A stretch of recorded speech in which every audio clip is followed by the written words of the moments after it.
બોમ્બેમાં હું એક એવી જગ્યાએ આવી ગયો છું કે જ્યાં હું ફર્સ્ટ ટાઈમ આવ્યો છું અને અહીંથી જો તમારે એસેલવર્ડને કોઈ જગ્યાએ જવું હોય તો એની ટિકિટ પણ અહીં મળે છે. લખેલું છે 100 રૂપિયાની ટિકિટ છે, પણ હું એસેલવર્ડ નથી જતો. હું જાઉં છું ફેરીમાં સામે કાંઠે. ચલો ફેરી આવી ગઈ છે. ઓકે, ટિકિટ ત્યાંથી જ લેવાની છે ને. ઓકે, આ રીતે અમે લોકો ફેરીમાં જવાના છે. તમે જોઈ શકો છો સામે જે ખાડી છે એમાં આ જે રોડ બનાવેલો છે તેમાં બાઇકની લાઈન છે, કારણ કે અમે લોકો બાઇક દ્વારા સામે કાંઠે જવાના છે. ભવિષ્યમાં અહીંયા પુલ બનશે, પણ વર્ષોથી અત્યારે એવી કોઈ સગવડતા નથી. આ ફેરીવાળા બાઇક ઉતારવાના અને ચડાવવાના ફક્ત 5 રૂપિયા લે છે, અને માણસના જે પર ટિકિટના પૈસા છે એ સામે કાંઠે ગયા પછી પર પર્સન 20 રૂપિયા છે. એટલે આમ જોવા જાય તો ઘણું સસ્તું કહેવાય ફેરીમાં. હા, જો તમે આ જ વસ્તુ ગોવામાં જતા હોય તો એમાં તો એક કાંઠેથી બીજા કાંઠે જવા માટે ફ્રી છે, પરંતુ બોમ્બેમાં આ રીતનો નોર્મલ ચાર્જ છે એ ઘણો વ્યાજબી છે.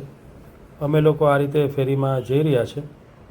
ઘણા બધા સ્કૂટરો છે, ઘણા બધા લોકો છે જે આ બાજુથી પેલા બાજુ કાં એસેલવર્ડમાં કાં પગોડા જોવા ને કાં પછી ત્યાં એનું રેસિડન્ટ હોય છે ત્યાં જવા માટે આ ફેરીનો ઉપયોગ કરે છે. અહીંયા તમારે બાય રોડ આવવું હોય તો તમે ભાયંદરથી આવી શકો છો, ત્યાંથી રોડની સગવડતા આવેલી છે.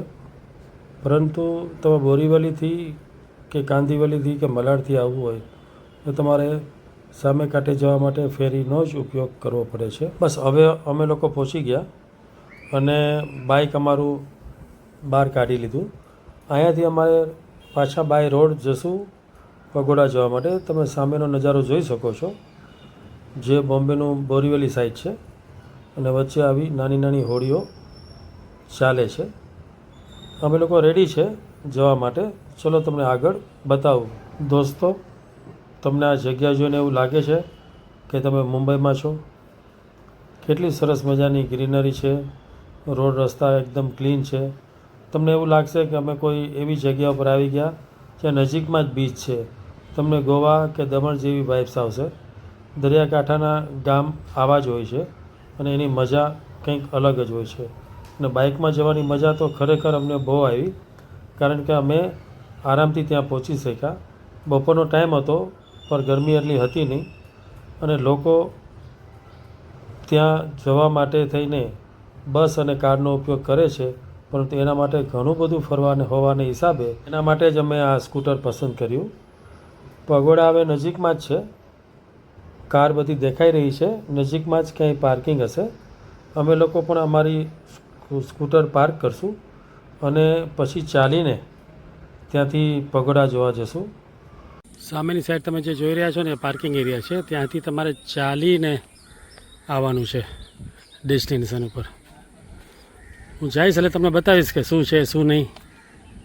આખી મજા જ અલગ છે. બરાબર છે. ફાઇનલી અમે પગોડા પહોંચી ગયા છે. વિશ્વ વિપશ્યના પગોડા. મુંબઈની ધમાચકડી અને ભાગદોડ ભરી જિંદગી વચ્ચે આ એક એવી જગ્યા છે જ્યાં મનને શાંતિ મળે છે. આ છે ગ્લોબલ વિપશ્યના પેગોડા. આ ભવ્ય પેગોડા માત્ર એક ઇમારત નથી, આ એક આધ્યાત્મિક યાત્રા છે. દુનિયાનો સૌથી મોટા પથ્થરનો ગુંબજ જે કોઈ પણ ટેકા વગર ઊભું રહેલું એક એવું સ્ટ્રક્ચર છે, એક એવું આર્કિટેક્ચર છે. અહીંયા એકસાથે 8000 લોકો મૌનમાં વિપશ્યના ધ્યાન કરી શકે છે, એ પણ શબ્દો વગર, શાંતિ સાથે. પોતાને મળવાનો સોનેરી મોકો અહીંયા મળે છે. મંદિરની એન્ટ્રીમાં તમારી સાથે લાવેલો સામાન ચેક ઇન થાય છે.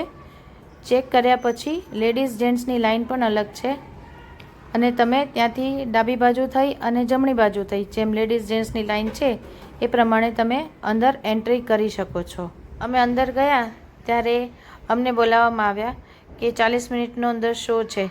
એ જોવા માટે અમે અંદર તો ગયા, પણ ત્યાં વિડીયો શૂટિંગ અલાઉડ નહોતું. ખરેખર તો આ પગોડા છે ને તમને એવું લાગશે કે તમે કોઈ ગોલ્ડન ટેમ્પલમાં આવી ગયા, કારણ કે આની રચના જ એ રીતની કરેલી છે ને કે તમને એમ થશે કે એક ચક્કર તો આને મારી જ લઉં. અને ખરેખર આને તમે ચક્કર મારશો ને તો જ તમને ખ્યાલ આવશે કે રસ્તામાં તમને શું શું જોવા મળે છે. લોકો ધીમે ધીમે ચાલી રહ્યા છે ને અમે પણ તમને બતાવવા માટે થઈને આ પગોડાને ચક્કર મારી રહ્યા છે. તમને આગળ જઈને બતાવશું કે પગોડાનો જે હોલ છે એ કેવડો છે, એની જગ્યા કેવડી છે. આ બધી વસ્તુ તમને ટૂંક સમયમાં બતાવશું, તો વિડીયોમાં તમે કન્ટિન્યુ રહેજો. મિત્રો, મેં જે તમને કીધું ને કે ટેકા વગરનું સ્ટ્રક્ચર, તો એ આ જગ્યા છે જ્યાં 8,000 લોકો એકસાથે બેસીને ધ્યાન કરી શકે છે. આ સ્ટ્રક્ચર એવી રીતે બનાવવામાં આવ્યું છે જ્યાં એક પણ થાંભલો નથી અને વચ્ચે આ એક ચક્ર બનાવેલું છે જેની નીચે તમે બેસી અને ધ્યાન કરી શકો છો. મિત્રો, દક્ષિણ બાજુ અને ઉત્તર બાજુ બંને બાજુ આવા નાના પેગોડા બનાવેલા છે જેમાં પણ ધ્યાન થાય છે. અહીંયા જો અંદર સગવડ આપેલી છે, તમારે જો મેડિટેશન કરવું હોય તો તમે અહીંયા બેસીને પણ કરી શકો છો. આ ત્યાંનો ગાર્ડન એરિયા છે જેમાં પણ આ ધમ્મચક્ર બનાવેલું છે. ત્યાં તમારી ફોટોગ્રાફી પણ બહુ સારી થશે. ફોટોગ્રાફી માટે થઈને આ જગ્યા ખરેખર બેસ્ટ છે. અહીં તમે ઘણું બધું જોઈ શકશો અને ફોટોગ્રાફી લઈ શકશો. આ પણ એક એવી જગ્યા છે જ્યાં તમે ફોટોગ્રાફી લઈ શકો છો. અને અહીંયાથી તમે ઉલટી દિશામાં જોશો ને તો તમને આખું પગોડા એકદમ 360 એરિયામાં હોય ને એવું દેખાશે. મિત્રો, આ મૂર્તિ જે જોઈ રહ્યા છો ને એ છે SN ગોયંકાજી અને તેમના પત્ની, જે વિપશ્યના ધ્યાનને આખી દુનિયા સુધી લઈ ગયા છે. આ મૂર્તિઓ જોઈ અને તમને ખરેખર એક આનંદની અનુભૂતિ થશે. અહીંયા ભગવાન બુદ્ધની ધર્મસ્થિઓ રાખેલી છે જે શાંતિ, સહાનુભૂતિ અને આધ્યાત્મનો સંદેશ આપે છે. મિત્રો, આ માત્ર જગ્યા જોવાની નથી, અનુભવવાની પણ છે.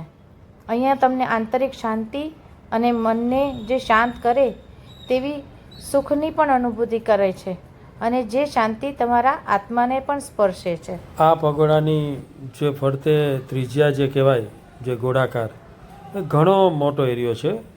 તમે ચાલશો ને તો લગભગ 1.5 કિલોમીટર જેવું ચાલી શકશો એવું મને લાગે છે. એનું જે સ્ટ્રક્ચર છે ને એ એટલું બધું જ સરસ છે અને જોવાલાયક છે કે તમને ગમશે એને ચક્કર મારવું, ચારે તરફથી જોવું અને વિડીયો શૂટિંગ કરવું. અમે લોકો ત્યાંથી ચાલીને ગયા તો આ જે એનો ધર્મગુરુ છે એ ધર્મગુરુની આ જગ્યા છે જ્યાં એ લોકો નિવાસ કરે છે. જગ્યા વિશાળ છે, ફરવાલાયક છે, માણવાલાયક છે. મુંબઈવાળા માટે આ જગ્યા ખરેખર સારી જગ્યા છે. અહીં તમે સનસેટ પણ જોઈ શકો અને નજીકમાં બીચ ઉપર તમે આનંદ પણ માણી શકો. આ જગ્યા ઉપરથી અમારે ઘરે જવાની ઈચ્છા જ નથી થતી, કારણ કે અહીંના જે સિનેમેટિક વ્યૂ એટલા સરસ હતા, ફોટોગ્રાફી એટલી સુંદર થતી હતી. અહીંયાથી બોમ્બે પણ દેખાતું હતું, મુંબઈ પણ દેખાતું હતું. અને આ મુંબઈ જોવાની ખરી મજા તો આ પગોડા ઉપરથી જ આવતી હતી. અમે લોકો હવે બહાર નીકળશું. બહાર નીકળતા પહેલાં આ લેફ્ટ સાઈડ ઉપર તમારે કોઈ વસ્તુ લેવી હોય, કોઈ સોવિનિયર લેવું હોય, આ પગોડા વિશે કંઈ જાણવું હોય, નાની મોટી શોપિંગ કરવું હોય તો આ બધી વસ્તુ તમને અહીંયા મળી જશે.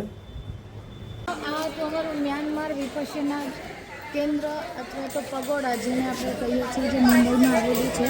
ખરેખર એક વખત વિઝિટ કરવા જઈએ તો ખરું જ. બધા આવજો અને ખરેખર અહીંયા ધ્યાનનો આનંદ લેજો, બહુ જ મજા આવશે. મિત્રો, આવી જ રીતે અમારી ચેનલને લાઈક, શેર અને સબસ્ક્રાઈબ કરો. આવી જ રીતે સપોર્ટ કરતા રહેજો. Thank you very much. અરે ઉભા રહો, હજી કંઈ વિડીયો પૂરો નથી થયો. આ શાંતિની જિંદગી થોડા ક્ષણો જીવી અને ફરી પાછા અમે ધમાલવાળી જિંદગીમાં પાછા ફરી રહ્યા છે. અમે હવે જઈશું મારવે થઈને માર્કેટમાં. અને હા, એ માર્કેટનો વિડીયો જોવા માટે તમારે ફરીથી અમારી ચેનલ પર પાછા આવવું પડશે. તો મિત્રો, લાઇક, શેર અને સબસ્ક્રાઈબનું જરાય ભૂલાય નહીં હો. Thank you so very much.